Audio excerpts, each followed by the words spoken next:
মধ্যপ্রাচ্যের একমাত্র অনারব দেশ ইরান। দেশটির সঙ্গে এই অঞ্চলে থাকা অন্য রাষ্ট্রের ভাষা এমনকি সংস্কৃতিতেও রয়েছে বিস্তর ফারাক। তাই আরব অধ্যুষিত অঞ্চলে বরাবরই একা ইরান।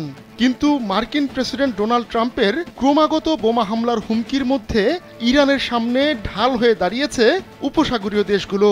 শুধু তাই নয়, নজিরবিহীনভাবে একজোট হয়ে দিয়েছে ব্যতিক্রমী এক ঘোষণা। চাপ আর হুমকি দিয়ে ইরানকে ধরাশায়ী করতে চান ট্রাম্প, কিন্তু নতি স্বীকার করতে রাজি নয় ইরান।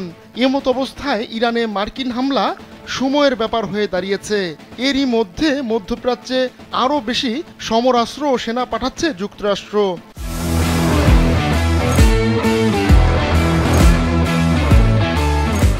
কিন্তু উপসাগরীয় দেশগুলো সব বিভেদ ভুলে এবার ইরানের পাশে থাকার ঘোষণা দিয়েছে। তারা সাফ জানিয়ে দিয়েছে উপসাগরীয় কোনো দেশের বিমান ঘাঁটি বা আকাশপথ ব্যবহার করতে পারবে না যুক্তরাষ্ট্র। এরই মধ্যে যুক্তরাষ্ট্রের কাছে সেই বার্তা পৌঁছে দিয়েছে সৌদি আরব, সংযুক্ত আরব আমিরাত, কাতার ও কুয়েত।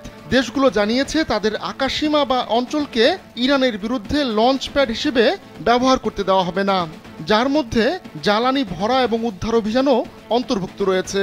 একজন জ্যেষ্ঠ মার্কিন কর্মকর্তা মিডল ইস্ট আইকে এ তথ্য নিশ্চিত করেছেন। ওই কর্মকর্তা জানান, উপসাগরীয় দেশগুলো যুদ্ধের অংশ হতে চায় না। পারমাণবিক চুক্তি নিয়ে আলোচনার টেবিলে তেহরানকে চাপে রাখতে ইয়েমেনে শক্তি প্রদর্শন করছে যুক্তরাষ্ট্র। ঠিক এমন সময় উপসাগরীয় দেশগুলোর কঠোরতা ট্রাম্প প্রশাসনের জন্য বড় ধাক্কা। যদি ইরান বুঝতে পারে যুক্তরাষ্ট্রের তেল সমৃদ্ধ আরব মিত্ররা হামলার ব্যাপারে একমত নয়, তাহলে তাদের আলোচনার অবস্থান আরও শক্ত হতে পারে। অথচ ইয়েমেনের বিদ্রোহীদের উপর হামলার ব্যাপারে উপসাগরীয় দেশগুলো বেশ সহনশীল। আর তাই ইয়েমেনের সাম্প্রতিক হামলার জন্য উপসাগরীয় দেশগুলোকে লঞ্চ প্যাড হিসেবে ব্যবহার করছে যুক্তরাষ্ট্র। তবে কোন ঘাঁটি ব্যবহার করা হচ্ছে তা প্রকাশ করা হয়নি।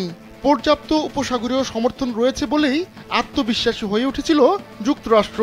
এমনকি যদি কোনো মার্কিন বিমান এই অভিযানের সময় ভূপাতিত হয়, তবে তাৎক্ষণিক যে কোনো ঘাঁটি থেকে অন্য বিমান ওড়াতেও বাধা আসবে না বলে ধারণা করা হচ্ছিল। কিন্তু ইরানে হামলার ক্ষেত্রে উপসাগরীয় দেশগুলো ভেটো দিলে যুক্তরাষ্ট্রের উদ্দেশ্য হাসিল কঠিন হয়ে পড়বে। ইয়েমেনে হামলার আগে গেল মার্চে ওয়াশিংটন ডিসিতে আমিরাত ও সৌদি কর্মকর্তাদের সঙ্গে বৈঠক করেন মার্কিন প্রতিরক্ষা ও গোয়েন্দা কর্মকর্তারা। ধারণা করা হচ্ছে সেই বৈঠকেই ইয়েমেনে হামলার অনুমতি আদায় করে মার্কিনিরা। তবে ইরানের বিরুদ্ধে হামলার আগে উপসাগরীয় দেশগুলোর ভিন্ন রূপ দেখছে যুক্তরাষ্ট্র। আহমদুল্লাহ শিকদার, কালবেলা।